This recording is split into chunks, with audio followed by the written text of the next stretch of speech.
Hello, everybody, and welcome to, well, a slight deviation from our standard scheduled program for Saturdays, because, as I believe I mentioned, we're not doing Short Horror Saturday today. We're reading the final installment of a 1920s horror novel called Cold Harbor.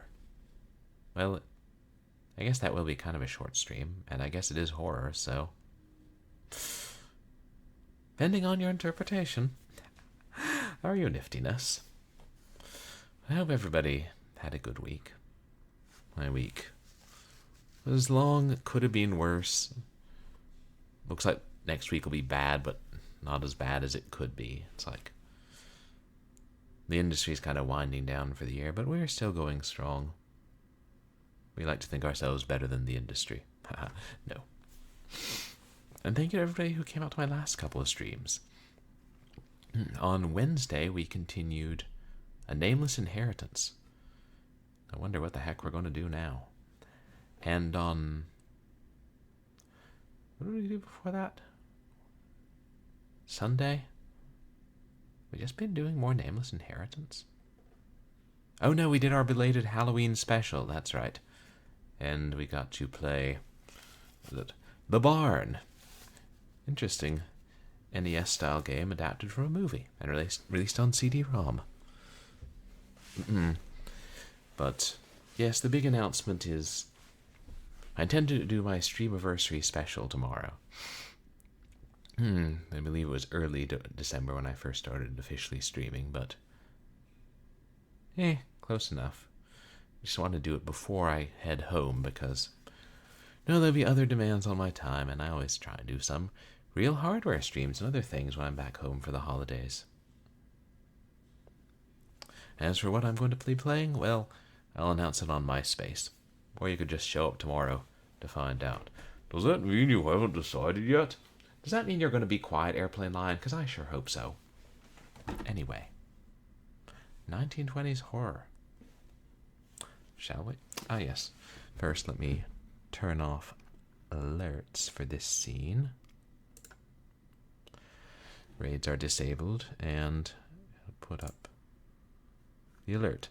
I will not be responding to chat, and I will have TTS off, and alerts and raids are disabled, just so I can have the complete uninterrupted audiobook, which will make it easier to eventually edit together and put up on LibriVox. I've been saying I was going to do that with my audiobooks for years, but in 2026, 2025 was enough of a dumpster fire.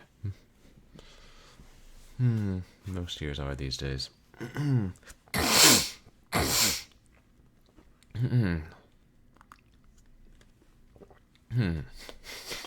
like to think I'm mostly over my cold.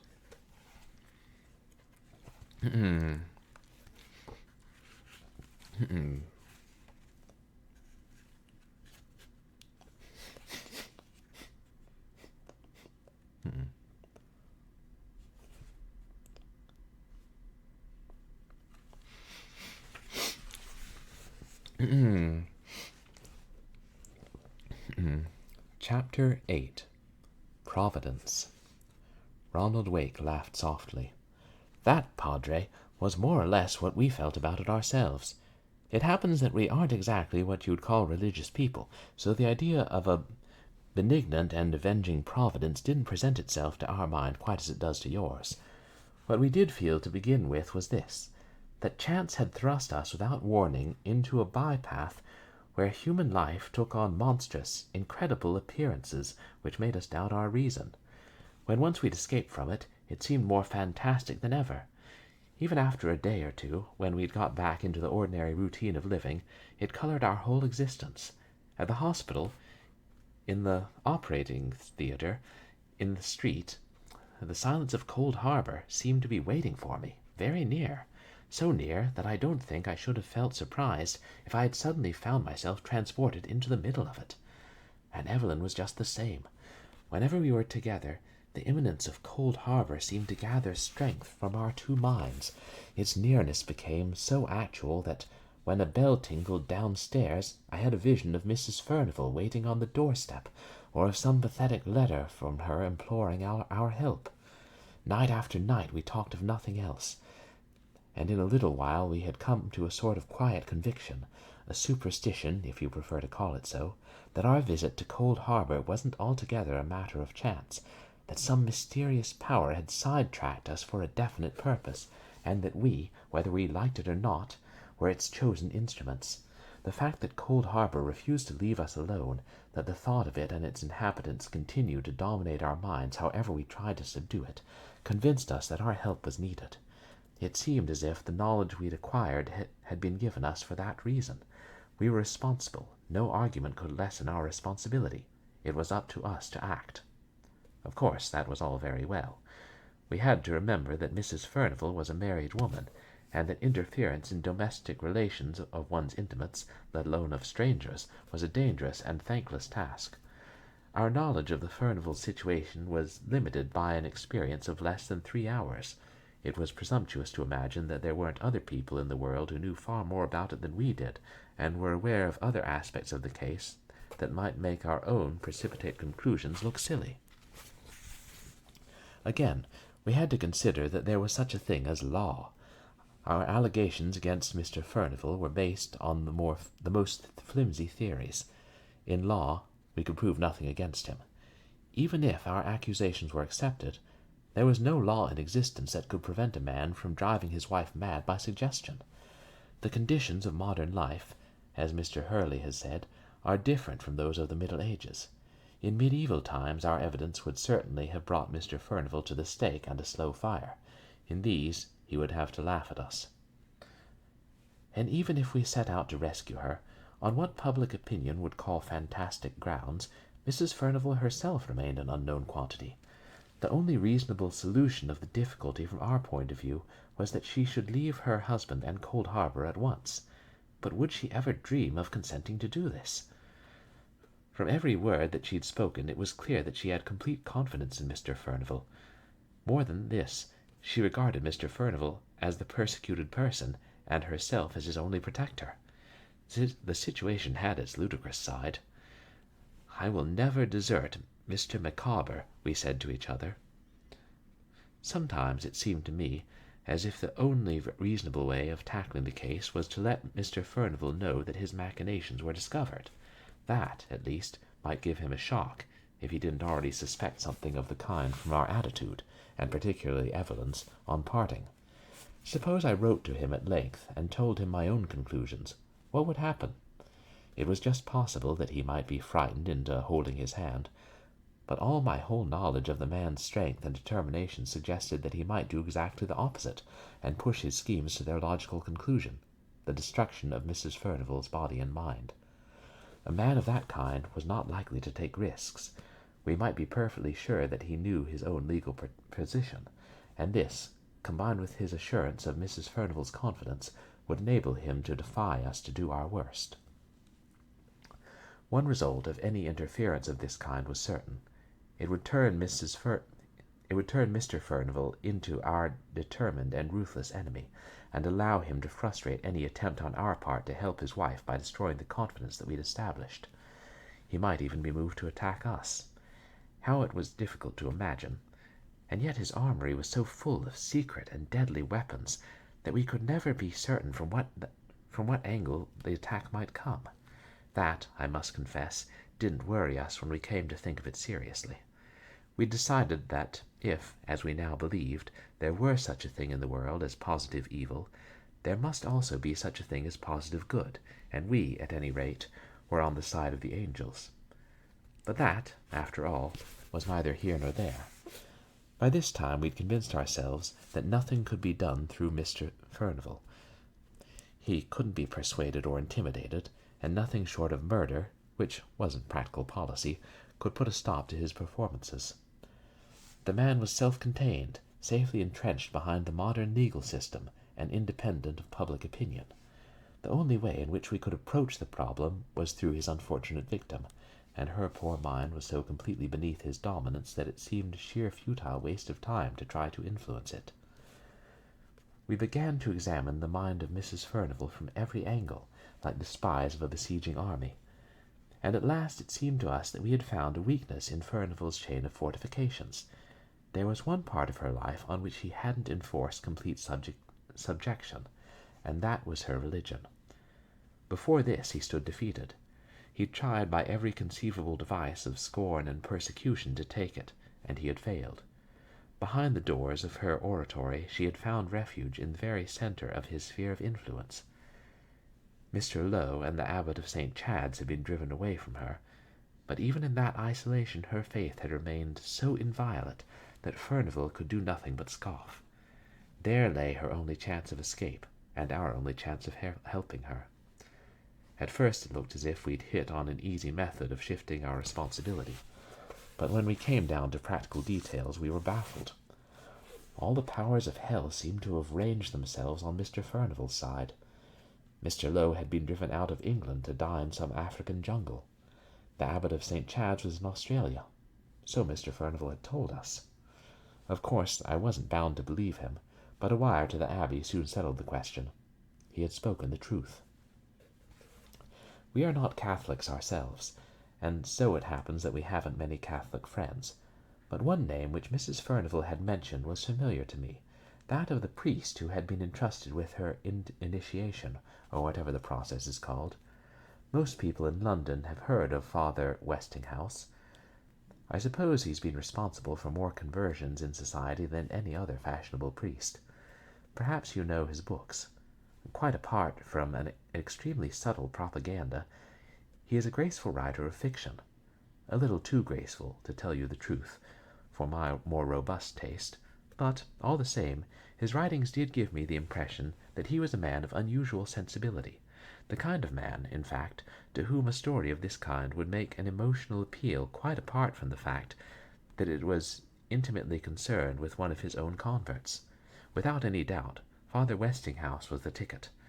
I can't tell you how pleased we felt with ourselves. Everything began to work out splendidly. I found his name in the telephone directory and rang him up. It was in the evening, after I got back from hospital. Evelyn was standing palpitating at my elbow. At first there was no reply. I made them ring again. Eventually I managed to get an answer from some kind of idiotic caretaker. The London house, it appeared, was nothing but a pied-à-terre. Father Westinghouse spent most of his time at Oxford, and the woman couldn't tell me when he was likely to return to town. She gave me an address in Long Wall Street, Oxford, that would find him. Then I rang off. "You must go to Oxford tomorrow," said Evelyn. It just happened that I couldn't, an important operation. But time, as you'll realize, was now running short. We'd booked our berths at the Wagon-Litz for Rome. Evelyn proposed that she should go herself. I agreed.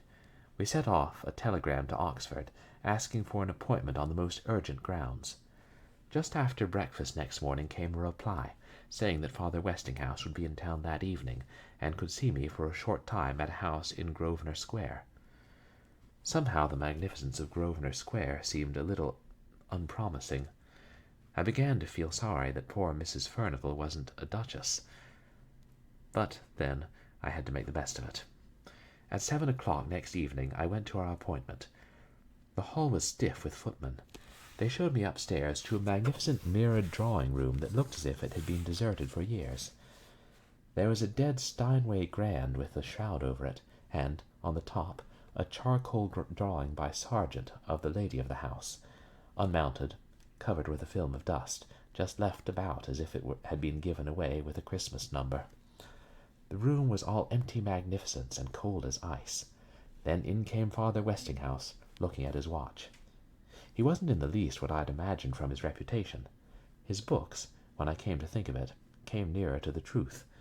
Every writer gives himself away sooner or later, and here was the literary soul of Father Westinghouse in the flesh, a pale, cold, excessively refined young man of 40, with dark, shy eyes, and hands that were firm and white. Pretty hands, you might call them, and carefully manicured, too. On second thought, his sleekness made him rather charming. He was like a slim black cat, with all that nice feline disdain that makes you feel quite flattered when the selfish brutes condescend to rub up against you, as this one did. He had a charming smile that showed long white teeth, and his voice, when he spoke, completed a conquest that, I'll confess, I rather grudged him. I've heard him called a saint. Perhaps he is one. At any rate, I'll swear to it that he's also a man of the world. "Good evening, Dr. Wake," he said. "I think I know your name. I believe you operated last summer on dear Lady Lutley." I told him that he was mistaken.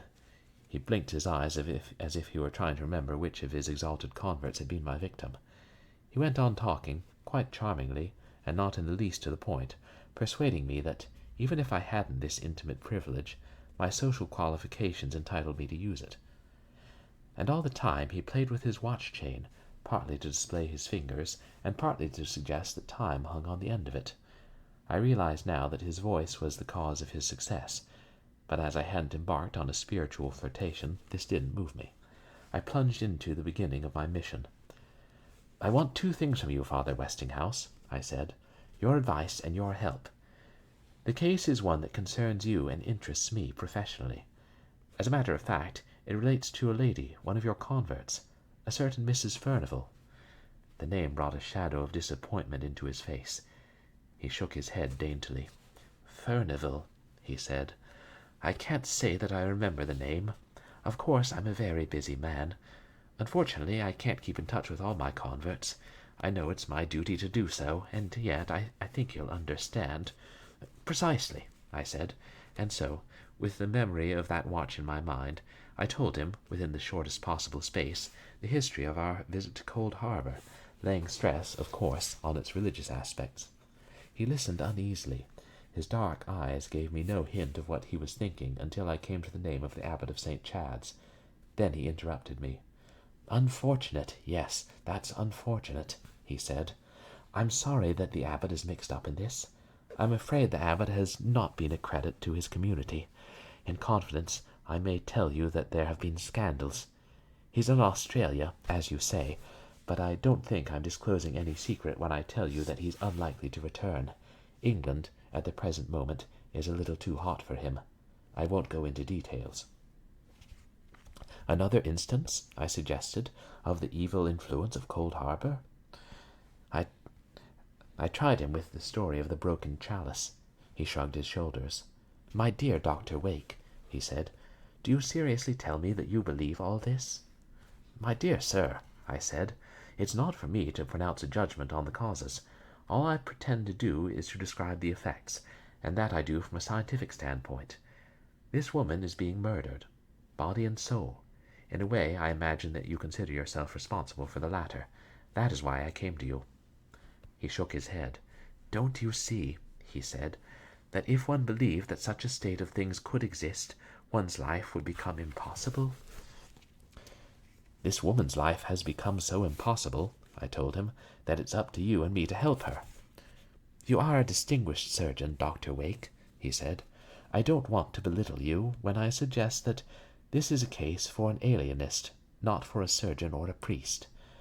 You've allowed the matter to get on your nerves, you and your wife between you. I want to ask you a question. Has it never struck either of you that all these horrors which you relate to me are really nothing but the images of delusional insanity? I've no doubt whatever but that Cold Harbour is a bad house, and Mr. Furnival a most unpleasant type of proprietor. But also I'm convinced, from what you've told me, that Mrs. Furnival is insane. That makes your story, in one way, very horrible, but in another, as far as I'm concerned, it takes all the horror away from it." He spoke so coldly, so serenely, so remotely, that I had the greatest difficulty in keeping my temper. "You can't suggest," I said, "that all the people whom Mrs. Furnival calls unlucky suffer from delusions. Insanity isn't infectious in such a degree as that. Even if I am a surgeon, I think you might give me credit for some medical common sense. And don't forget that among those who have suffered at Cold Harbour are two members of your own profession, both of whom," he reminded me, "are unavailable as witnesses. In any case, I should not consider seriously the evidence of the Abbot of St. Chad's, for excellent reasons, which I know you won't press me to give you. Isn't it possible," he went on, "that the unfortunate husband has realized by this time that it's useless to combat these delusions, and that this accounts for his reticence and apparent consent?"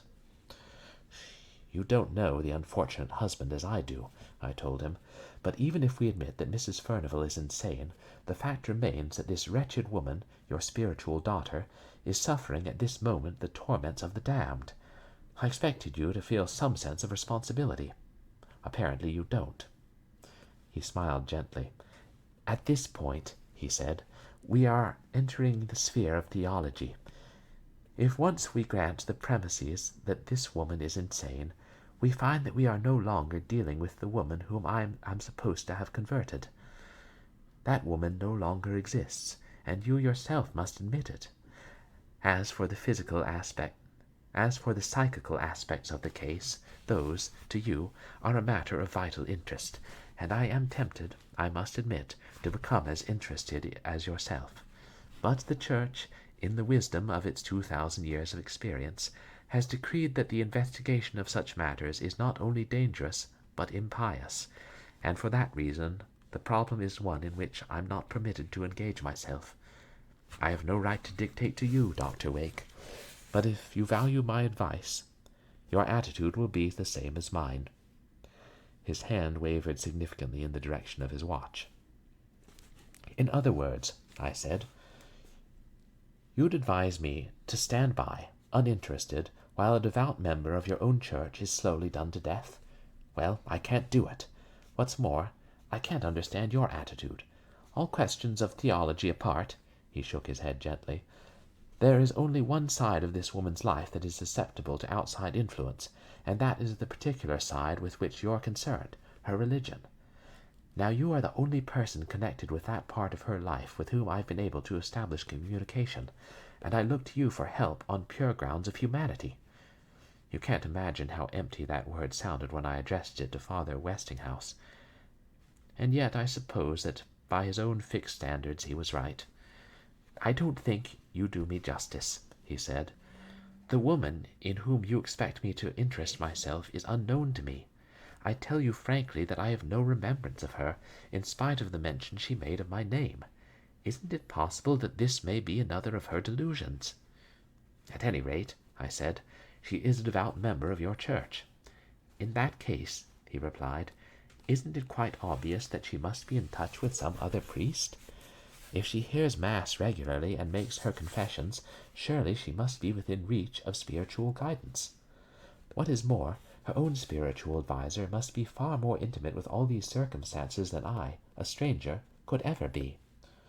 That's all very well, I said, but who is he? Father Westinghouse smiled as he rose to his feet. There, my dear doctor, I am as ignorant as you are, but you can easily find out. How? I asked him. By writing to the oratory at North Bromwich. If you like, I will give you the name of a friend with whom you can communicate. He took a slip of paper from his pocket and wrote down a name and an address, beautifully, precisely. It would be impossible to conceive a hand more delicate or inhuman.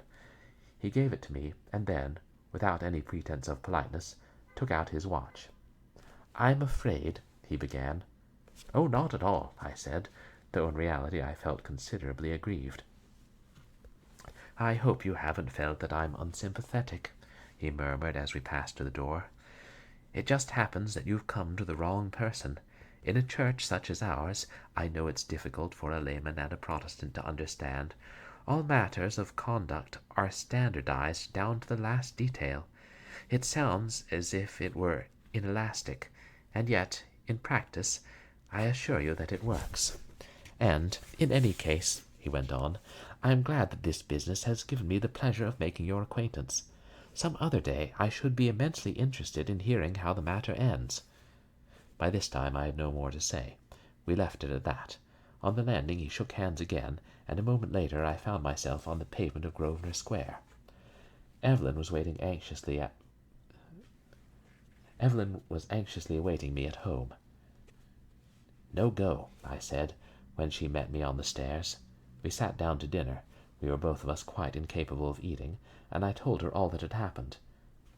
Well, at least you have the address, she said, trying to comfort me, but that, as we both knew, was not reassuring. In any case, it looked as if we should find ourselves up against the attitude that Father Westinghouse had made so plain. Besides which, If Mrs. Furnivall's spiritual adviser had been worth twopence, surely he'd have made some attempt to help her already. Probably he'd come to the same conclusion as the other, and treated her complaints as delusions bordering on a forbidden province. Of course, it was quite possible that the oratorian's diagnosis was right. If Mrs. Furnivall wasn't mad already, the odds were that she soon would be. But that made no difference to the human aspects of the case, so we wrote our letter, a dangerous and libelous document. Another night passed. Time was growing short.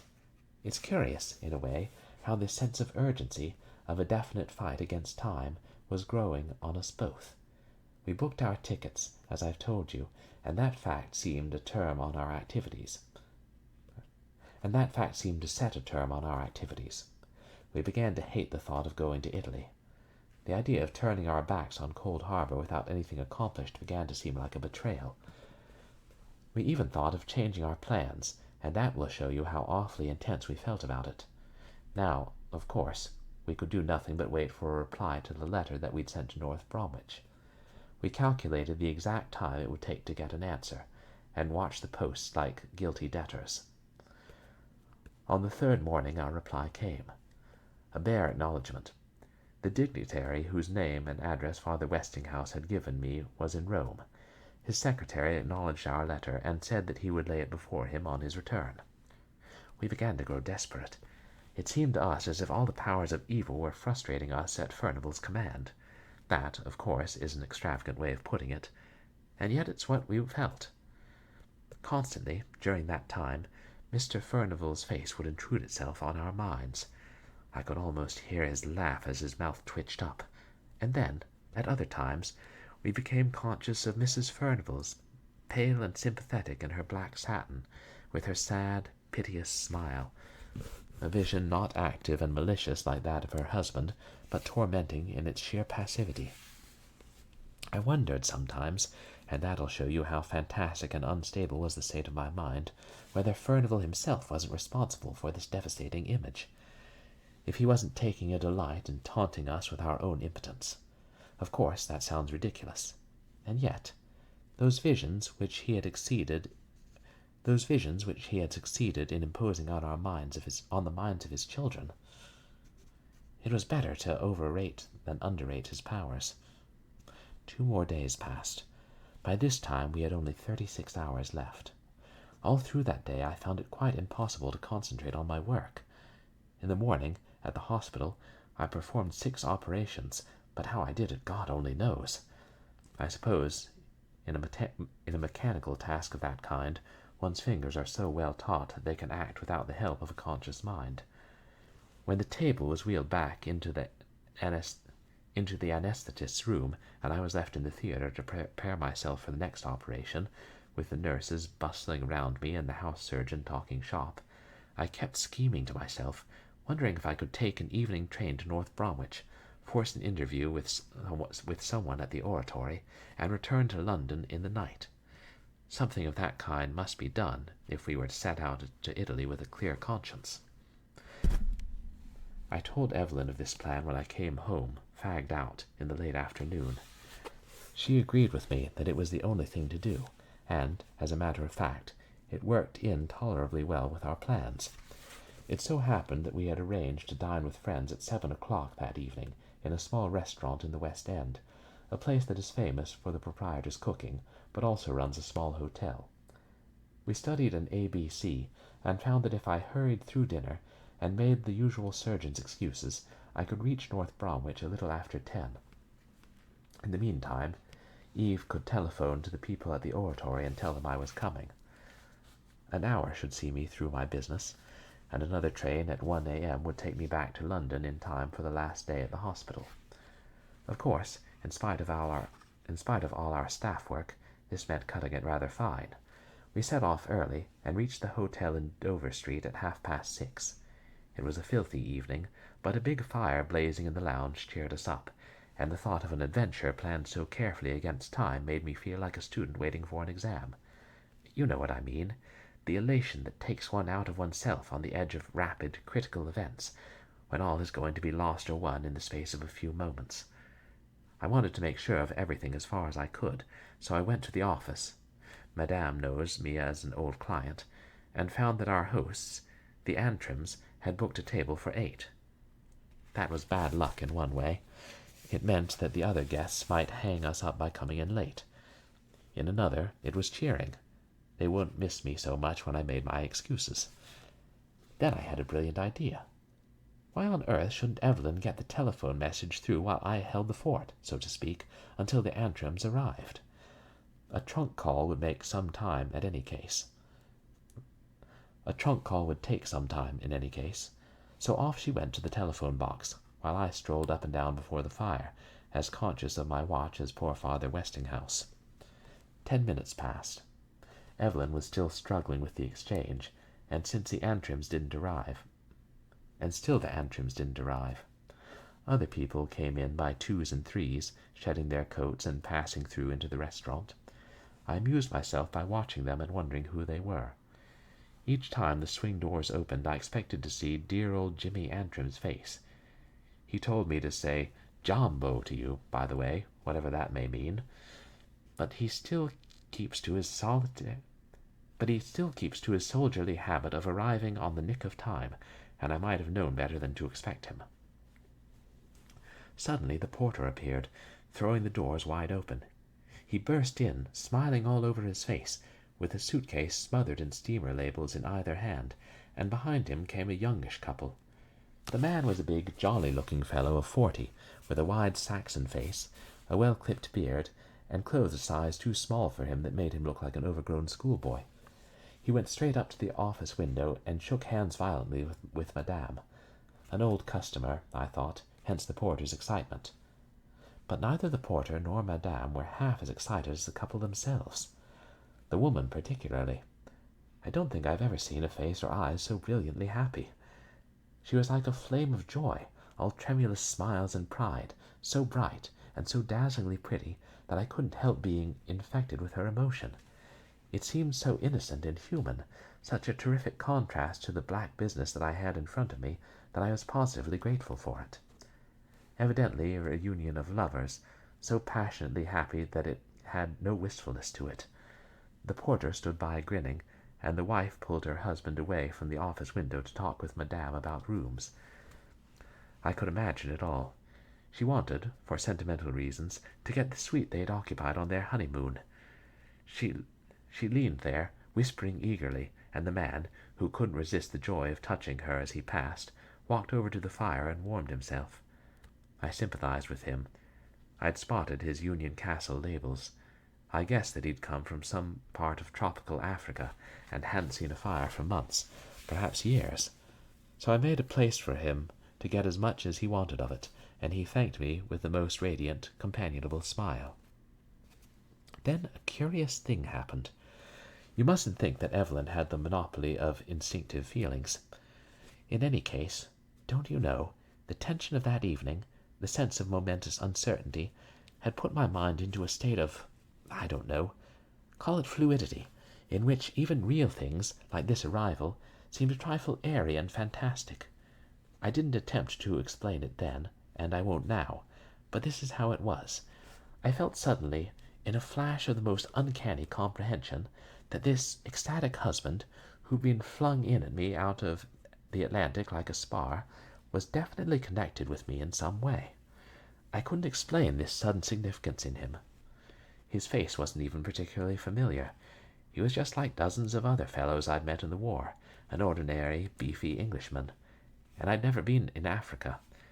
It struck me, for a moment, that he might be in some way connected with Jimmy Antrim, who had. But that was hardly good enough. What was more, I could swear that the connection, whatever it might be, was personal and intimate. I stared up at him, then gave it up, and at that moment his wife hurried up to him, palpitating, flaming with happiness. "Charlie," she said, "do you know you've forgotten to register?"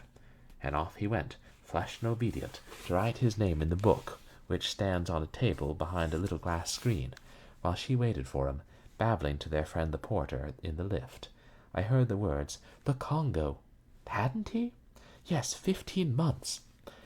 And then he joined them, with his look of dazed exaltation, and the lift slid upward and left me gaping. This is damned queer, I thought to myself. When Eve comes in, I'll tell her. Perhaps she can help me. And then I found myself examining the words he'd written in the register in a painful, schoolboyish hand, all smudged with excitement. Mr. and Mrs. Charles Strafford, Cold Harbour, Halesby, Works. Then, if you like, I thought I'd gone off my head. It was staggering. They can't live there, I told myself. It's all nonsense. Mr. Furnival lives there. Unless all the Furnival household are phantasmal and have no existence outside our imaginations. Unless all the Furnival family are dead and buried. Years ago. My brain swam. No, that couldn't be true. Father Westinghouse couldn't remember. But Alma. I clung to Alma and Mrs. Higgins as the only stable things in a reeling world. Then came another ghastly thought. Was this the first of Mr. Furnival's counter-blows? Had he made me see the words Cold Harbour written in that book in the same way as he had forced the vision of the body on the floor into the mind of the unfortunate Gwen? Was this his latest triumph in that unimaginable domain of his? The bright hotel lounge became ghastly, unsubstantial. I pushed rudely through a party who had just entered and stood joking between me and the telephone box. I forced my way in on poor Evelyn. She turned and smiled at me. She, thank God, was real enough.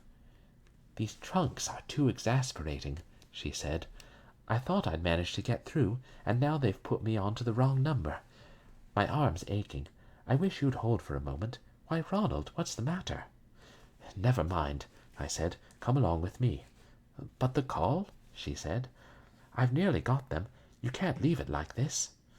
"Come along," I said. "The call be damned. Come and look at this." I took her over to the register. "Look at that," I said. "Look at it." If she had seen nothing but some ordinary address, I shouldn't have been surprised. I was quite convinced that the whole thing was my own delusion. Good Lord! The joy, the elation, the blessed sense of returning sanity I felt when I heard her murmur the word. "Cold Harbour," she said. "But it's ridiculous. It's impossible." I burst out laughing. "It's true, then. They've just came in. Not horrors, just ordinary people. They've been talking in the office. Evidently they're well known here. She was talking to Madame. Look here, you'd better go and make inquiries. I can't. My brain's in a pulp. Hurry up, for God's sake. I want to get it over." In a moment she came back to me. "Yes, it's perfectly true," she said. "They're number 35. He's an engineer or something in Katanga. Been away there for 15 months. Madame knows them quite well. They were here on their honeymoon, and she always stays here when she's in town. Madame's never heard of Cold Harbour. She showed me the letter ordering rooms. Enid Strafford. You remember, Enid, the stepsister, the lucky one." I began to think that we were the lucky ones. Providence? Certainly it looked like it. Positive evil implies positive good. Oh, but I was too silly to think. "We must see them. We must get hold of them at once," I said. "Don't you realize that we've got to do that? It's played into our hands. Now it's our turn. I'm so glad that trunk's made a mess of it. They must be in it, too." "But, my dear boy," said Eve, "what about the Antrims?" "Oh, damn the Antrims," I said. "They'll have to understand. We'll tell them all about it later. Janet's a wise woman. She's all right. Did you say number 35? "Yes, 35, she said. You should have seen the social distress in her face. You should have seen the social distress in her face. "Mystical numbers," I said. "A multiple of 7. We're on the side of the golden candlesticks. Come along. Don't let's waste a moment." Then the clock struck 7, and Jimmy Antrim came smiling into the lounge with Janet beside him. Eve looked at me pathetically. "No good, Ronald. We're done," she said. But we weren't. Not a bit of it. Of course the Antrims must have thought I was crazy, and so I was, pretty nearly. I went right up to him. "Look here, Jimmy," I said. "You've got to excuse me. Something very special. I'm most awfully sorry, but it can't be helped." I could see he was disappointed, but he took it like a gentleman. "You old butcher," he said, "never happy unless you've got your knife into some poor devil. Never mind. We'll look after Evelyn." "No, you won't," I said. "Eve's coming with me. Explanations and apologies later." I took hold of Eve by the arm and dragged her over to the lift. 35, I said. That's the wrong number, sir," said the lift man. "Not this time," I said, and up we went, with the Antrams staring at our disappearing feet. We stepped out on the landing. Evelyn hung on my arm. "Really, we'd better think it over for a moment," she said. "You must make some sort of plan as to what you're going to say. It's not fair, you know. You've barely given him time to kiss her. Honestly, under the circumstances, I think it's rather brutal, just when they're so happy. Besides, you really can't go bursting into a strange man's bedroom and say to him, 'Excuse me, I don't know you from Adam, but I feel I have a duty, and that is to tell you that your brother-in-law's a criminal lunatic and is murdering his wife with black magic.'" It was just her sense of humor that saved me. We stood on the landing together, laughing at the fantastic way in which she'd put it. It was the first moment for over a week in which we'd felt that we could laugh. I can't tell you how this discovery had disburdened our spirits, how curiously light and irresponsible we felt. And yet that, in effect, was what I did tell him. I can assure you that it took some doing. I knocked at the bedroom door. It wasn't like that of an ordinary bedroom. So quiet. We might almost have been sidetracked into one of the corridors of Cold Harbour. Then Strepherd came pounding across the room in his shirt-sleeves and opened it. He wasn't irritable, as you'd imagine, and as he'd right to be. He just stared at us with a good-humoured grin. "Got the wrong number, I'm afraid," he said. "This is... I say, Enid, what's our number? Of course, it's on the door. 35. "You are Mr. Strepherd," I said. "Yes, my name's Strepherd, all right. But I don't think I've the pleasure—" "No," I said. "You don't know who we are. My name's Wake. That doesn't matter. I want to speak to you urgently, if you can spare me a few minutes." "Well, you know, as a matter of fact," he said. It was a miracle he didn't lose his temper, but as he began to blunder on to telling us that he was just unpacking, a fact that we could see for ourselves, his wife came up behind him to find out what was happening. So radiantly pretty. Evidently she wasn't going to have her husband bullied by strangers. "What is it?" she said. "I think there must be some mistake." "No, there's no mistake," I told her. "I happened to see your husband's name in the register. My wife and I have just come from Cold Harbour." "Oh, that's it, is it?" said Strepherd. "By Jove, it's a small world. Come in, sir, come in. If it isn't too late for a sundowner." He moved to the bell. I stopped him. "No, don't do that," I said. He looked at me curiously. Evidently the strangeness of our invasion was putting a heavy strain on his good humour and hospitality. The poor fellow hadn't the faintest idea what it was about. But his wife had. "You've been staying there," she said. "No, we were only there for a couple of hours, but—" "Yes?" she said. Strepherd looked from one of us to the other, utterly mystified. "Well, you'd better take a pew in any case," he said, and Evelyn, out of the kindness of her heart, obliged him. "Mrs. Strepherd," I said, "I think you'll understand me. Those 2 hours were quite enough. I want to speak to you about your sister. I'm a doctor, by the way. From what I saw at Cold Harbour, I think she's in grave danger. Her reason, I mean. Danger of body and mind. I've been trying to see what we could do for her, unsuccessfully, until, by the merest accident, I saw your address in the register downstairs. It seemed as if Providence were giving me my chance, and, at the risk of appearing grossly ill-mannered, I've taken it. I want you to help me. To help her." All this time poor Strepherd's eyes grew more bulgy with amazement. Standing there in his shirt-sleeves, the big man looked so helpless that one couldn't help being sorry for him. As for Mrs. Strepherd, her face went paler and paler. The flush of happiness and excitement disappeared. Still she gave nothing away. "Well," she said. "Sooner or later I had to get it off my chest.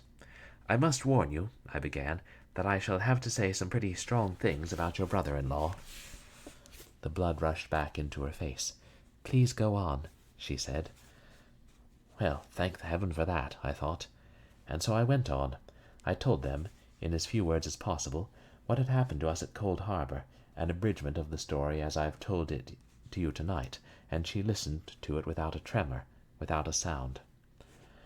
With her I could be sure enough. Her husband was another question. I watched him out of the corner of my eye. You could see the waves of anger and consternation swelling up inside his solid and placid frame. And all the time he watched like a devoted dog, doubtful of what was demanded of him, but eager, at the least hint of need, to spring up in her defence. If for one moment he'd suspected that I was hurting her, he'd have flown at me, and pretty unpleasant it'd have been, for he was a hard customer, and could have given me 4 stone. It was almost comical to see his bewilderment as I went on with enormity after enormity, for she never looked at him for one instant, and all the time her eyes were set on mine. Never for one instant did she show the least trace of emotion until I'd finished. Then she said, quite calmly, "You are quite right. There's not a word that you've spoken that isn't the absolute truth." That seemed to stir him. "But, my dear child," he said, "this is a nightmare. It's monstrous. Why on earth haven't you told me all this before?" She put her arm around his neck. "Charlie, you know it was impossible," she said. 5,000 miles away. I knew you could never have been happy." "My God," he said, "this is an eye-opener to me, I can tell you. Of course, I knew that my wife's childhood had been miserable, but this, I'd never dreamed of anything of this kind." "It's all true," she said. "There's not a word in it that isn't true. On the surface, I mean." I waited for her to go on, but Strafford interrupted her. "Well, look here, sir," he said. "You're a doctor. You've taken the trouble to go into this business. I'll be obliged if you'll tell me straight out what you make of it." "This is what I make of it," I said.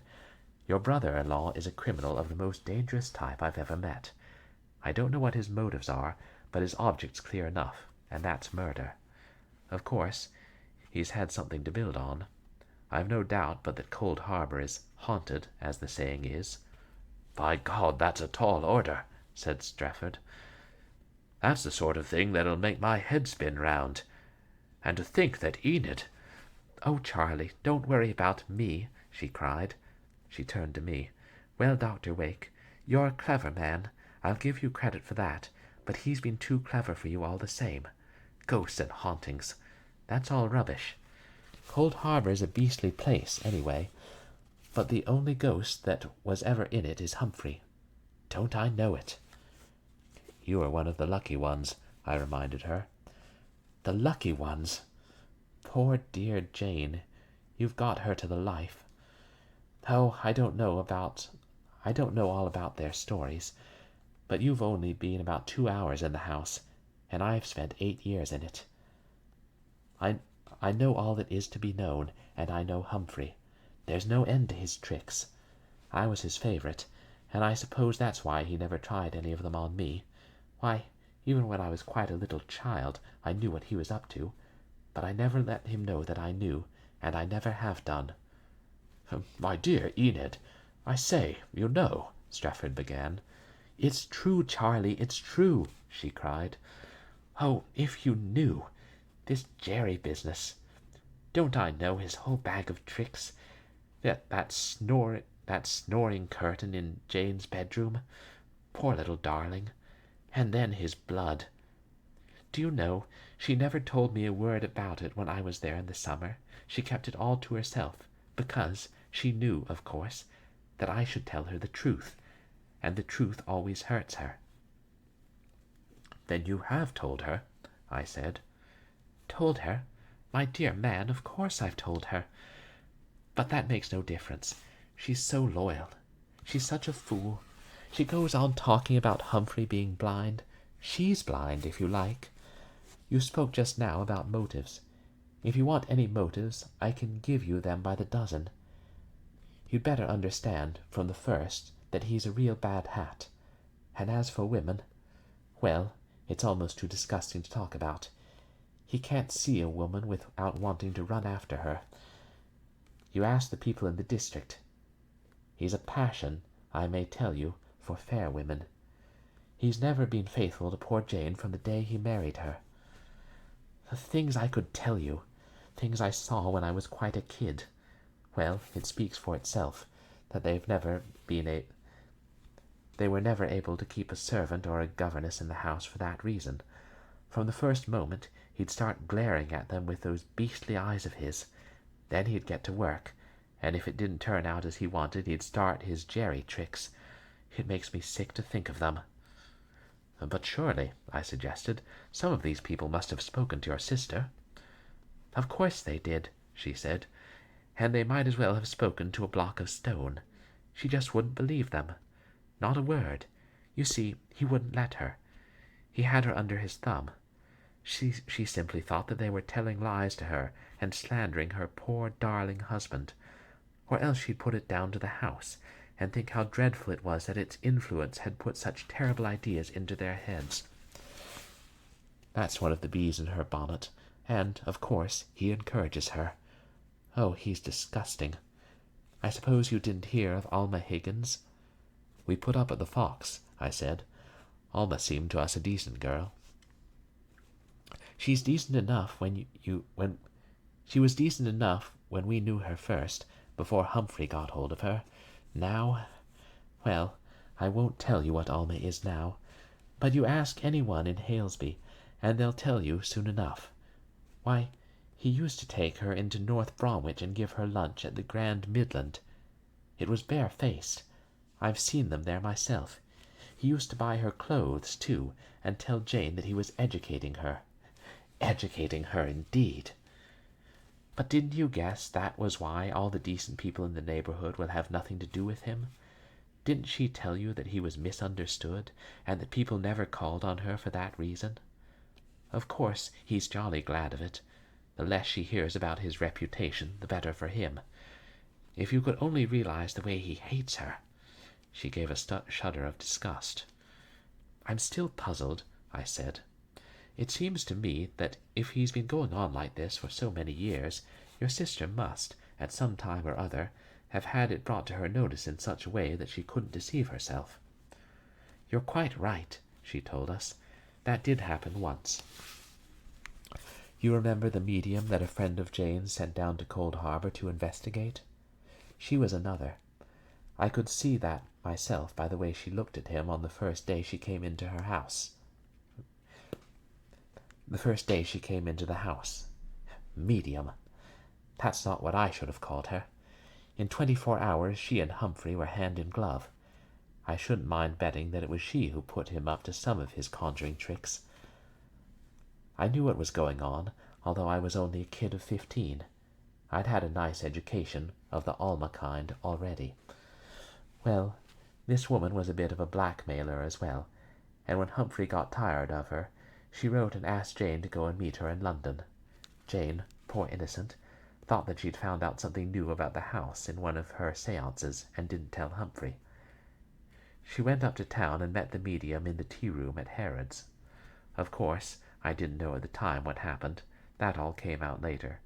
But Jane, poor dear, must have had a pretty heavy letdown.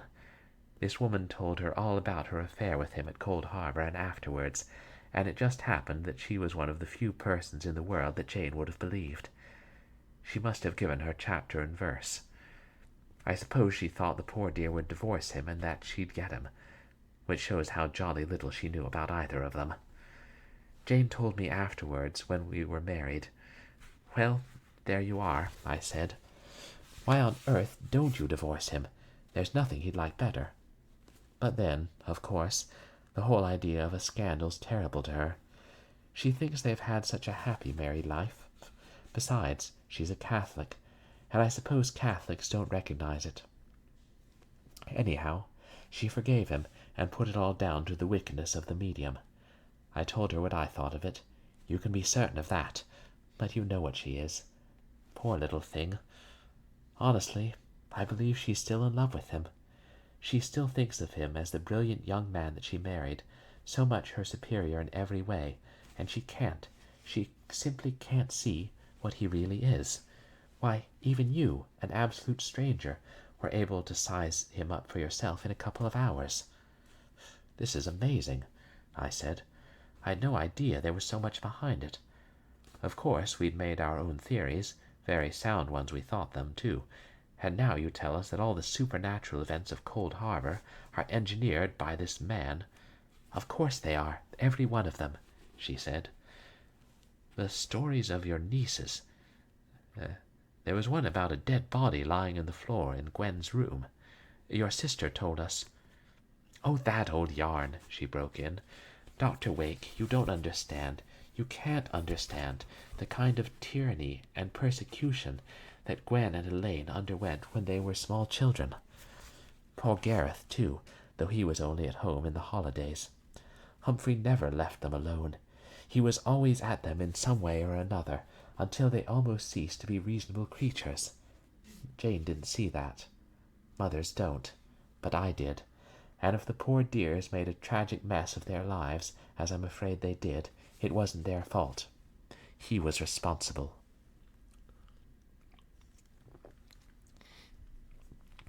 "But these visions," I protested. "I don't see how Mr. Furnival could be responsible for those." "Because he willed them to see things," she said. "Mesmerism, hypnotism, or whatever it's called. You needn't say it's impossible. I can believe my own eyes. You see, I was odd man out. Gwen and Elaine always used to hunt in couples, leaving me and Gowan pretty much alone. So I never really knew Gwen and Elaine, if you understand. I didn't even sleep in the same room with them. Well, one day— I seem to be going a long way round to get to the point. One day I happened to be sitting in an upstairs window playing with one of my dolls. It was a summer afternoon, and I'd been sent there to rest after lunch. Gwen and Elaine were lying out in hammocks on the lawn, and had gone to sleep in them. Well, while I was there, just playing quietly by myself, I looked down and saw him creeping out of the shrubbery. He went right up to the hammock in which Gwen was lying, and began to make funny movements with his hands. Passes, I suppose, over her face. It woke her. I heard her cry out, and him swearing at her. His language was always too dreadful, but I didn't wait to see any more. I scrambled off the window seat and on to Jane's bed, where I pretended to be asleep. And of course I never told her or let Gwen know what I had seen. Even though I didn't understand it, I knew there was something wrong, and I should have been scolded for playing in the window when I ought to have been resting. That's the thing that sticks in my memory, but I'm quite certain that he often tried experiments of that kind. I remember the time when I had whooping cough. It used to keep me awake, and time after time in the middle of the night I used to hear his footsteps passing along the corridor to Gwen's room. He always used to ramble about the house at night, and I'm sure that's what he was up to. Oh, he's a devil. There's no other word for him. You can never guess where his tricks begin or end." "And you think," I said, "that he still keeps up this practice of hypnotism?" "Think?" she said. "Why, I know he does. Even this summer. Did poor Jane tell you that I went to stay there for a month and took Babs with me?" "Yes," said Evelyn. "She showed me your room. She said what a joy it had been to her." "Poor darling," said Mrs. Strefford. "It wasn't much of a joy for me, I can tell you. You see, Babs is getting on for 2, and just beginning to talk. Such a lovely kitty. And when we went down to Cold Harbor, I said to myself, if he begins to play any of his tricks on her, there's going to be trouble." "I should damned well think so," growled Strefford. It was the first sentence that had issued from his bewildered face. "By gad, if I thought he'd—" She put his hand on his shoulder. He subsided, and she went on. "Well, at first he behaved himself quite decently. He always has done so with me. Of course, Halesby was buzzing with stories about him and Alma Higgins. I suppose that affair kept him busy. Then I began to get anxious. Babs lost her appetite. It was so unlike her. Generally, she can't be satisfied. And I could see that she was losing flesh, with little black rings around her eyes." "Look here, Enid," Strefford began ominously. You never. Now do be good, Charlie, she said. Please don't interrupt me. Then I began to see why it was that she wouldn't eat. All through mealtimes he used to sit and stare at her with that queer, concentrated look of his, and when I took her up to bed after tea, he used to insist on picking her up in his arms and kissing her and talking to her. I hated it, but you couldn't very well stop it. So I used to say, "Now come along, Babs. Darling, Uncle's busy." Babs always used to call him Uncle, and he'd glare back at me so savagely. But I got my way, as I generally do with him, and managed to rescue Babs from his arms and smuggle her up to my room safely. The wonderful thing is that I don't believe he ever guessed that I was doing it deliberately. I changed our seats at the table, too, so that I came in between them, and he couldn't look straight at her. It was a regular battle between us, and I was determined to win. It seemed as if I was going to, too, for Babs began to get her appetite back, although she never seemed as fit at Cold Harbour as she'd been in Lapton. And then, one evening, I got the shock of my life. I bathed Babs and put her to bed at 6:30 as usual. But when I went up to bed myself at about 10 o'clock, I found her awake and sobbing her little heart out. She was so frightened I couldn't stop her crying, though I kissed her and held her close to me. "What is it, my sweetheart?" I said, and then she told me something about a strange daddy that used to come in and wake her in the night. She's very indiscriminate about her daddies. Mrs. Strefford laughed nervously. Then came the earthquake. All through the early part of the story, Strefford had sat with a look of sheer bewilderment on his bearded face. You could see that he was angry that any of these things should have touched his wife, but as soon as the baby came into the story he had grown restless, clasping and unclasping his hands as though they were anxious of themselves to get at Furnival's throat. Once or twice she'd managed to quieten him, but at this point she could do so no more. He jumped up to his feet. He'd been a big man to begin with, but this anger made him seem monstrous. By gad, Enid, he cried, "you've never breathed a word of this to me. Why didn't you let me know? I'd have thrashed the life out of him. If that devil dares—" He almost choked with passion. "Why didn't you? My God, if I'd known—" She clung to his arms. "Charlie, dearest," she said, "how could I? You must be reasonable. I could trust myself that nothing should happen to Babs. And you so far away. What good would it have done?" But Strefford was too angry to reason. "You could have cabled," he said. "Cabled?" she said. "But, dearest, don't be silly. What could I have cabled?" "You could have cabled," he persisted.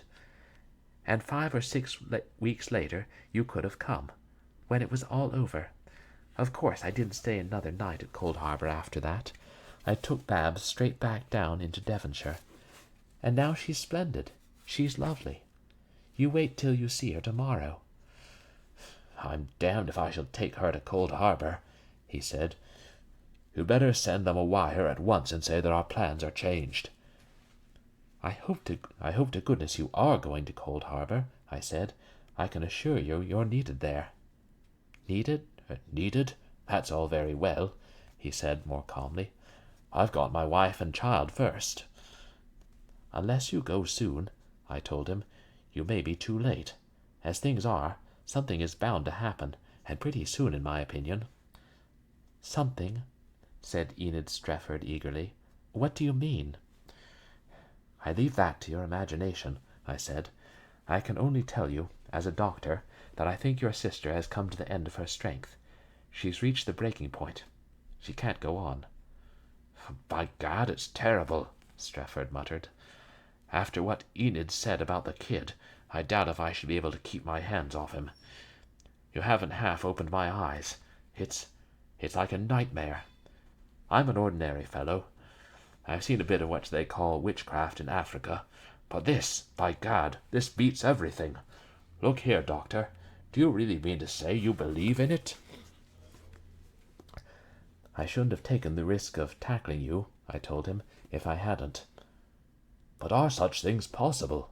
he asked. "A fortnight ago," I said, "I should have answered no. Now I can't." "But there must be some way," he protested. "What about the law?" "The law," I said, "is made for ordinary human beings, not for devils. It doesn't recognize their existence. Neither did I, a fortnight ago." "So you can't do anything in that way?" he said. "In that case, the law's a washout?" "Absolutely," I said. "You've got to take the law into your own hands." "And by gad I would," he muttered, "if it wasn't that I'd leave a widow behind. Is there no way of doing it quietly? You're a doctor. You ought to know." I laughed. This figure of the conscientious murderer was new to me. Certainly I shouldn't have expected to find him in Stratford. "No," I said, "I can't put you up to any shortcuts."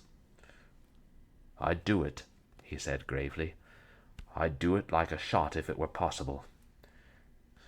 "It isn't," said Mrs. Stratford. "Dr. Wake's quite right. It isn't. The only thing that I can think of—" "I'll tell you the only thing that's possible," I said. "Tomorrow they're expecting you at Cold Harbour." "Very well. Even though your husband hates the idea, you've got to go down there.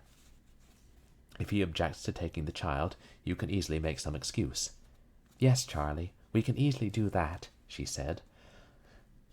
"Though I did so want you to see her. I left her with Charlie's sister at Rugby," she explained to us. "Well, that seems simple," I went on. "Anyhow, you go to Cold Harbour, and I hope to goodness it won't be too late. Then, by some means or other, you've got to persuade your sister to return with you to Devonshire.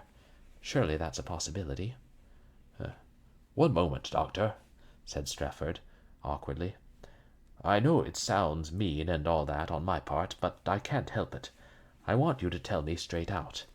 Can the presence of my sister-in-law at Lapton, in the same house, you know, have any effect on my child? Infection, I mean, like consumption or that kind of thing?" I assured him that it couldn't. "Well then, in that case, we'll carry on," he said. Mrs. Stratford shook her head. "I know that you're right," she said. "I know that there's no other way. But I'm quite certain that I shall never be able to persuade her to leave." "You've got to persuade her," I said. "Remember, it's literally a matter of life and death." "I believe she'd be happier dead," said Enid Stratford. "She's told me that she longs for death. The only thing that's made her go on fighting is the thought of leaving him behind." "But we can't consider the matter on those lines," I told her. "It's our duty, as far as it's humanly possible, to save her." "You're right, Doctor," said Stratford suddenly. "And what's more, if it's humanly possible, we'll do it. Perhaps I'm not quite such a fool as you'd think. Anyway, even if it is impossible, I'm going to have a damn good shot at it. What's more, I'm grateful to you and your wife for having given me the chance. After all, I'm an old hunter. I've been up against more than one kind of devil in my time." He laughed to himself. "But what beats me," he said, "is the fact of your having struck us in the first place."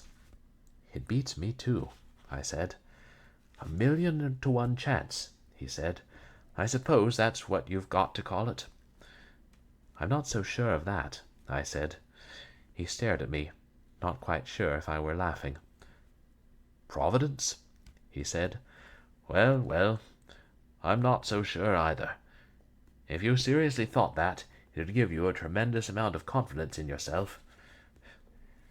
"That's what I want you to have," I said. "Personally, I think you're justified, that we're all justified in having it. What's more, I believe that you're going to bring it off. The stars in their courses fought against Sisera." I didn't want to be theatrical, and yet, somehow, I couldn't help holding out my hand to him. He took it. I don't know that I've ever felt so much satisfaction in a hand grip. A topping good fellow, this Stratford, as stout as they make 'em. I don't know. His strength, and the fair loveliness of his wife, that seemed to me like some miraculous flower pushing itself out of the carnage of Cold Harbour. Eve and I both felt curiously affected by this combination of things, young and strong and bravely hopeful. "You can trust me, Doctor," Strafford said, as he took my hand. And I did, you know. This bearded, bull-necked Englishman was the first spiritually stable thing that I'd met in all my searching since we left Cold Harbour. I didn't suppose for one instant that we should ever touch hands again, and I don't suppose we shall, but in that moment I, and Evelyn with me, felt the weight under which we'd been struggling suddenly released and lifted from us, like Christian in the story when his burden fell from his back. And suddenly the imminence of Cold Harbour, which had blackened all our lives from the day of our first visit, dissolved like a cloud in summer shattered by thunder. That gigantic phantom, all blown away to nothing, a clear sky, and hope, so dazzling a hope. As we left them, Strafford thanked us again. It was ridiculous, we felt, for he was our benefactor, and we'd done nothing but transfer our burden to his enormous shoulders. We went downstairs, hand in hand, like a couple of children.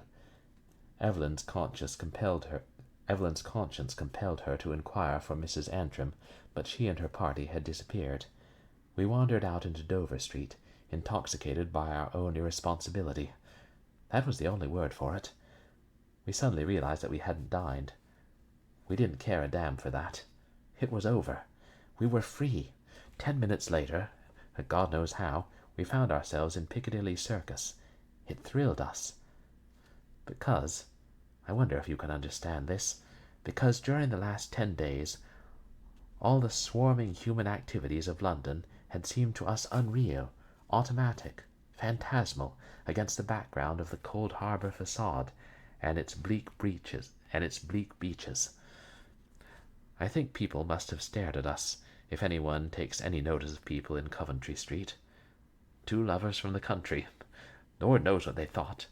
A moment later we found ourselves inside Scott's, eating oysters and drinking Roederer to Mr. Furnival's damnation and Strafford's victory.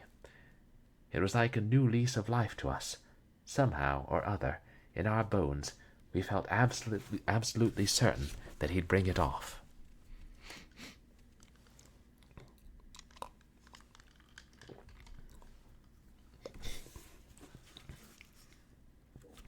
Chapter 9. Cold Harbour. He stopped. We waited for him to continue. Not a word was spoken. For a moment time stood still. Life was suspended. It was as quiet as death. Not a shiver in the olives, no whisper from the sea. The mountains loomed behind us like a cloud becalmed. Only, in the void above it, out of which the moon had passed without our knowledge, the burning blue of Sirius throbbed through moonlit mist. Remote in space, remote in time by the measure of its 8 light-years, that heart of fire seemed powerless to penetrate with its spent vibrations the mortal oppression in which our bodies and souls lay sealed within their ghost hedge of dark imaginings. For, behind the elation, the forced vague gaiety of Wake's conclusion, we knew, I knew at any rate, that the shattered phantom of Cold Harbour gathered itself together. Imminent, undefeated, monstrous in its will to survive, we knew that there was more to come. We didn't dare to ask for it, and yet it was impossible to measure the thankfulness with which, at last, I heard the sound of Harley's voice. And did he bring it off? No, he didn't, Wake answered quietly. I think we might have known that he wouldn't. That triumphant interlude, when Evelyn and I went strolling like lunatics through Piccadilly, was too high-pitched to be true. Of course we were fools not to guess it. I suppose we'd hypnotized ourselves and each other into thinking that because our own responsibility was at an end, the problem no longer existed. It's curious how this quite fallacious ecstasy sustained us during the rest of our time in London. Of course, the holiday spirit was on us. We hadn't time to think of anything but our journey south.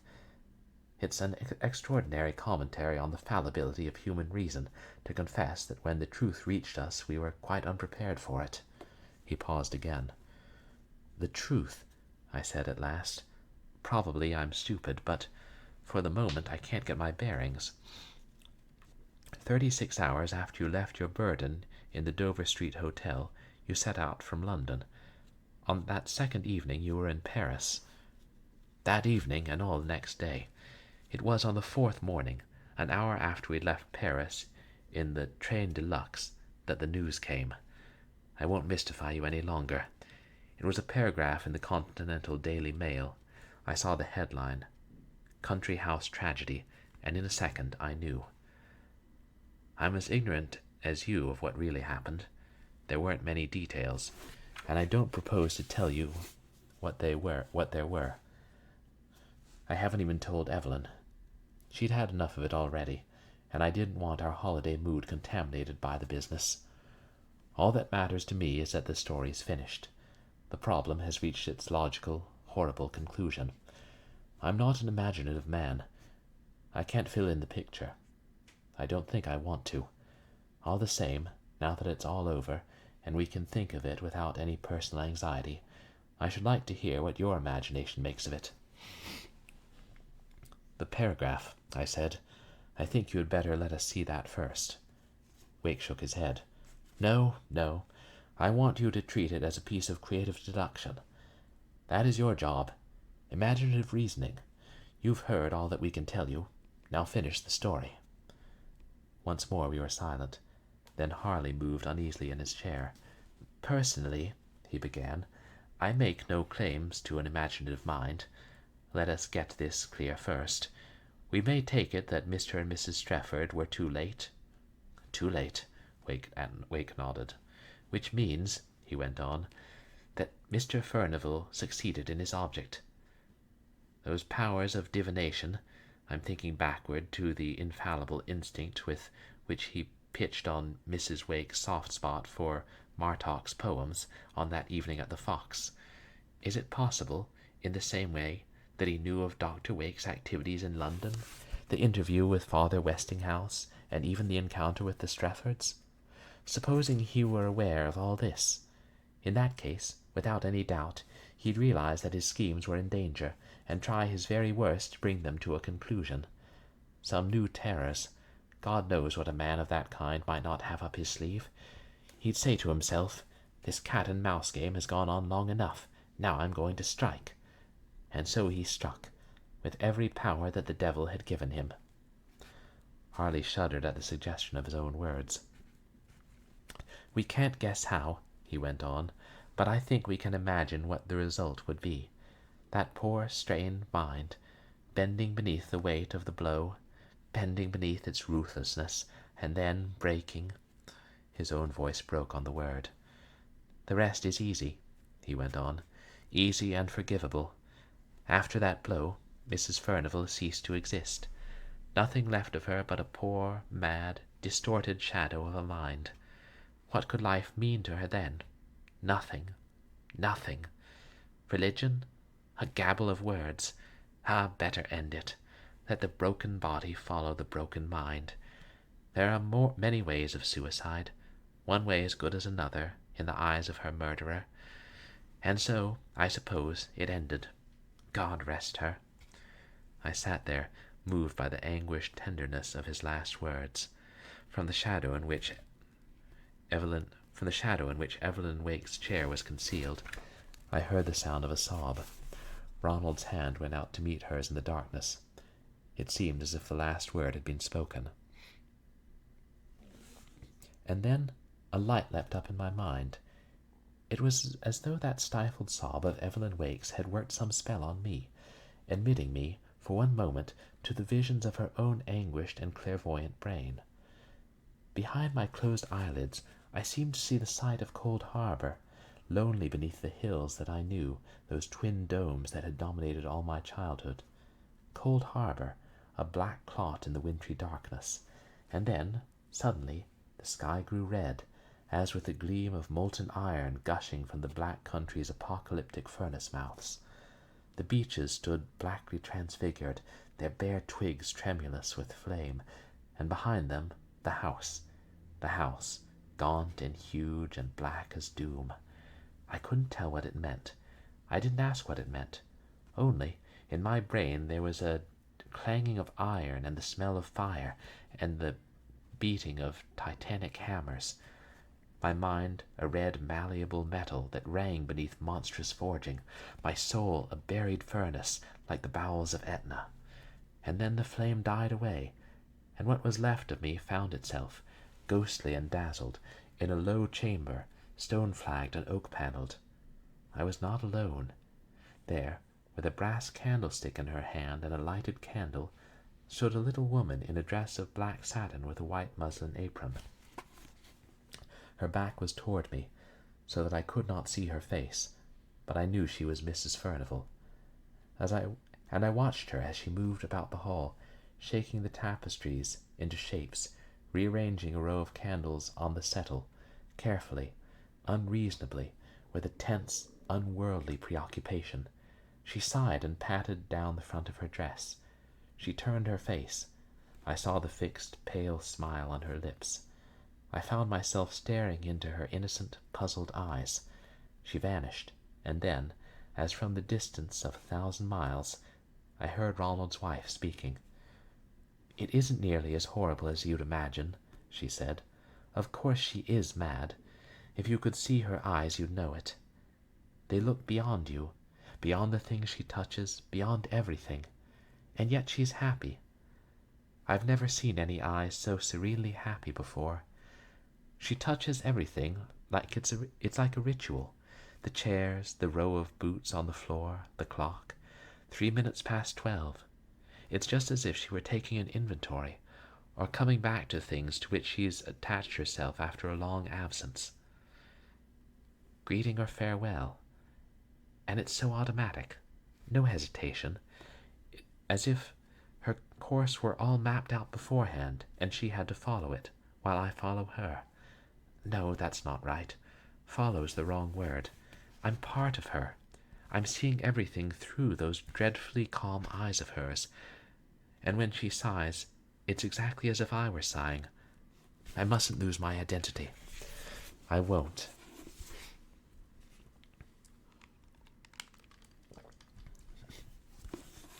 She's going upstairs. The steps creak beneath her. She's heard that too. We stop, as if we were afraid of waking somebody. For fear of waking Mr. Furnivall. That's a habit. Ghosts are creatures of habit. That's all they have left. Somnambulism, of course. Why didn't I guess that before? And this is the dining room. I never realized before that the pictures were alive.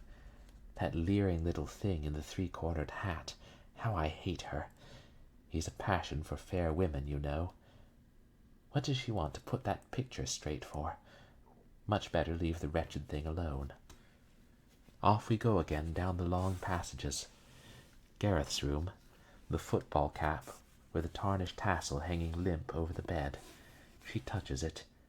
Dear Gareth, the sky is like brass, a brazen salamander. Why don't they find an ice bag that doesn't leak? The water's trickling out of it and matting the hair where they haven't shaved him. And why don't they let me know it? And why don't they let me know in time? Oh, Gareth, Gareth, the room wants dusting. You can write your name with your finger in the dust on the mantelpiece, just like this, Jane Furnivall. But it's difficult in a house of this size with only one servant. Electric light would make all the difference. Danger of fire. Of course he knows best. She closes the door softly. Mr. Furnivall is such a light sleeper. Room after room, so many rooms, one after another, that I can't keep count of them. And yet she goes slowly, methodically, a chair out of place here, a curtain hanging unevenly there. Stop! Blood on the mirror! But she's not afraid of it now. She wipes it off with her handkerchief, carefully, methodically.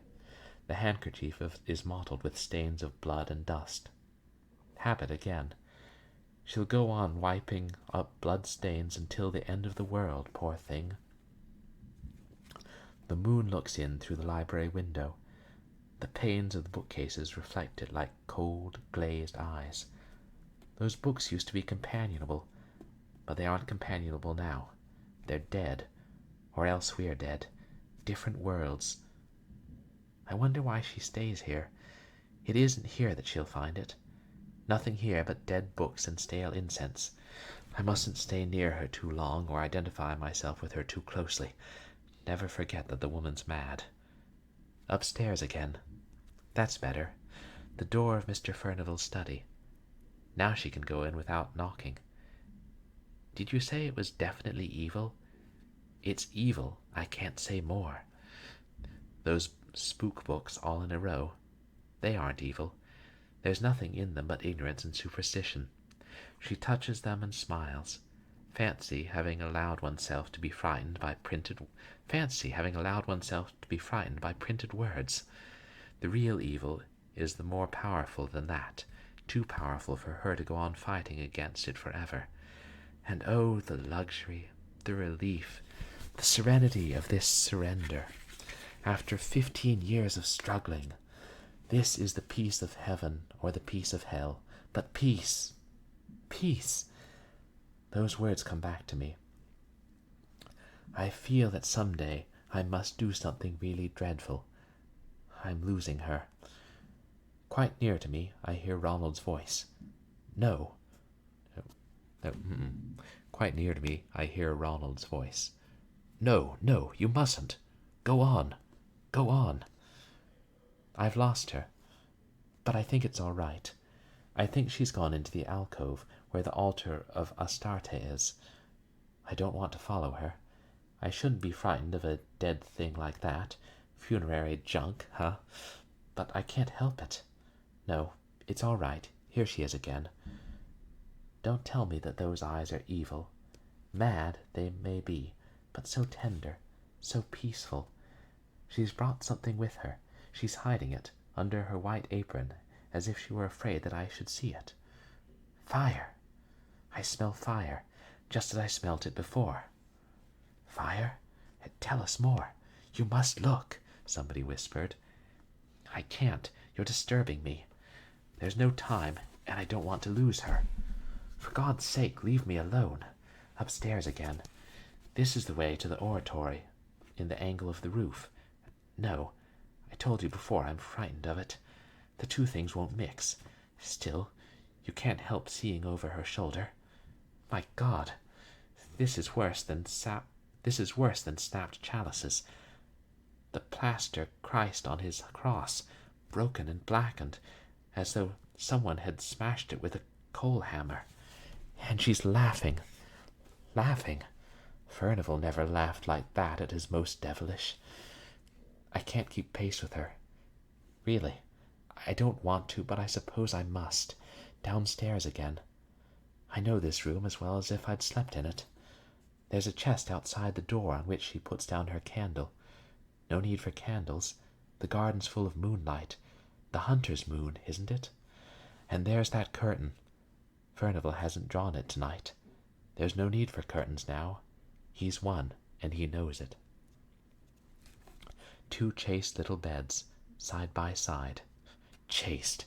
Furnival's lying on his back like a man under an anesthetic. A very heavy sleeper, you see. He has nothing on his mind. Now I know what she carried away from the altar alcove. A knife with a thin blade. My sacrificial knife, I can call it. It's still up to its job. A sacrifice to the powers of evil. Still she's smiling. This is his victory, his crowning victory. I must stop her. I've no hands to stop her with. It happened a week ago. My God! Her voice rose in an appeal of agony. Victory? It's his eternal defeat. She makes no mistake. An anatomist couldn't do it better. She bends over him, on the left side, just above the heart. The point sinks in, all her weight behind it. Right through to the hilt, not a struggle, not a groan. That's how he goes to his eternal damnation. Ah, it's too terrible. And she's so mild and smiling. You'd think she was a saint. That's how I'd paint religious ecstasy if I were a painter. Judith. No, Judith was sane. Judith could never have known such beatific calm as this. And she just sighs again, as if her work were finished. She lies down like a child beside him and kisses his lips. Poor thing. Poor thing. This must be the end. What's that? Suddenly Wake's hand had clutched her arm. Eve, my darling, it isn't the end. Tell me, quickly, the fire. The fire. The fire, she answers slowly. Her voice was dazed and resentful, like that of a sleeper violently awakened. I've told you already. Is that you, Ronald? The place smelled of fire. The sky was red with it. The beeches stood up black against it.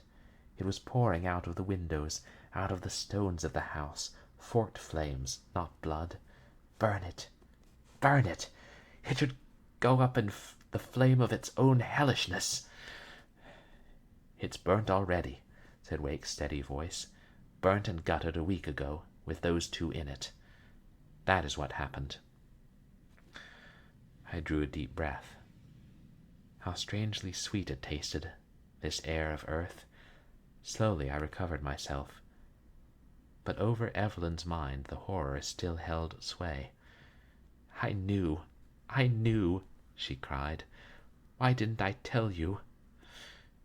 Pray for her soul, Padre. Pray for her sad soul. The end.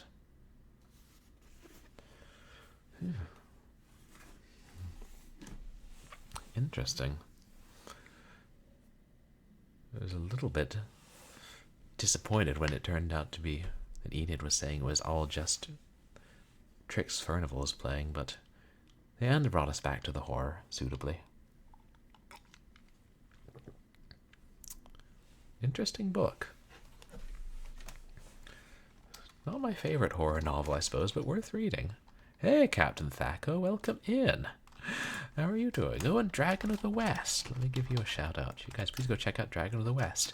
And also Moosey Fate. Geometry Dash. Not to be confused with Gooseberry Dash. You guys, please go check out Moosey Fate. What are you playing last? Argband. Oh, Angband. Oh. I'm glad we finished the book. I can give it to Father for Christmas and see if he likes it.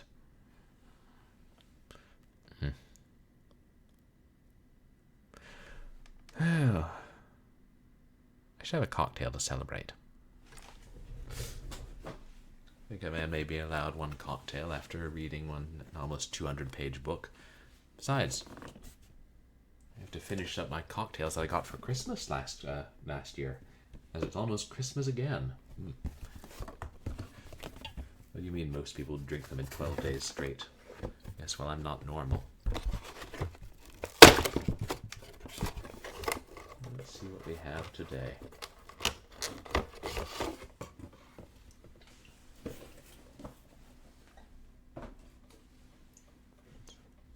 Straight away. Oh, that's a company. Maple Old Fashioned. Oh. Oh, it's a roguelike. Oh, okay.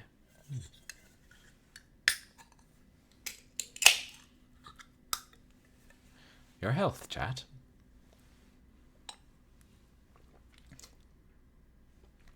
That's strong. There's a faint aftertaste of maple, though. True to its word. Right then. It's enough 1920s public domain horror for one night, or indeed for the year. I will do another audiobook next year, but again, I'm probably not going to go back to doing them as regularly as I am on top of normal streams, so maybe one or two. Let's see who's online. Then I'll tell you chaps what's coming up on stream. I haven't rated an old Haggard Hessian in a bit. Our Necro Keys. I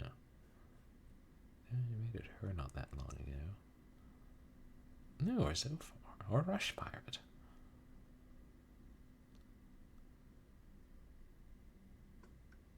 Cube Dude.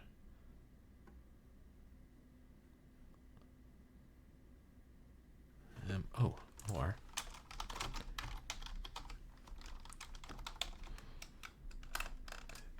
she's offline now.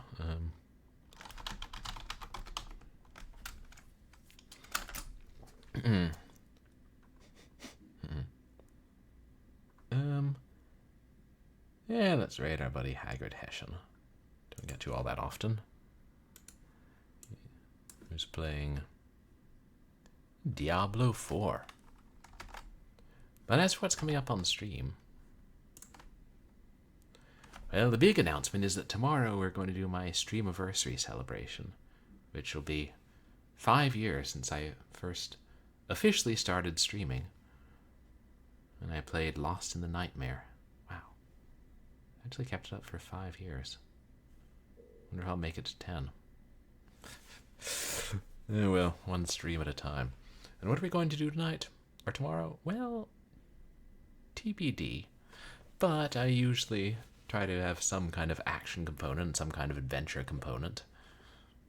Maybe play something that I really enjoy, or something I've been meaning to play for years. And we usually have special redemptions, like maybe I'll show off some film and TV industry swag. Maybe I'll eat something particularly heinous. Maybe there'll be some game giveaways. That has historically been a thing. But I'll probably start earlier and do a longer stream, so maybe like I could aim for 4 p.m. Pacific time. Or 5. Yeah. I'll announce it on Discord as well as Twitter and MySpace.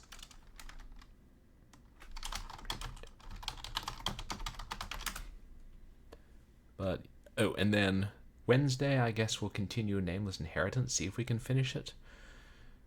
Next Saturday, I'd fly out that evening, but I might get in a short horror DOS game stream, it being December. And then I'll be back home. And we'll be playing any games from my collection. Some DOS games. Some Sega Genesis real hardware. More fun things coming up, but first I got to prepare for that Streamiversary. I should have done that longer now. But thank you guys for coming to hang out. I appreciate all the chatters and all the lurkers, and I hope you enjoyed the book. I'll get it up online at some point. And you guys can find me on Twitter and MySpace, where I post stream announcements, occasional polls, and random shit. You can find VODs of my past streams up on YouTube, and I have a channel in the Retroactive Discord server.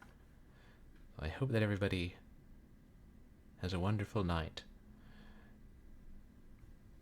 And may you not dream of poltergeist named Jerry and being driven to madness and bloody mirrors. Like something out of a thriller episode. Say hi to Haggard Hessian, and I'll see you all tomorrow. How about this maple old-fashioned?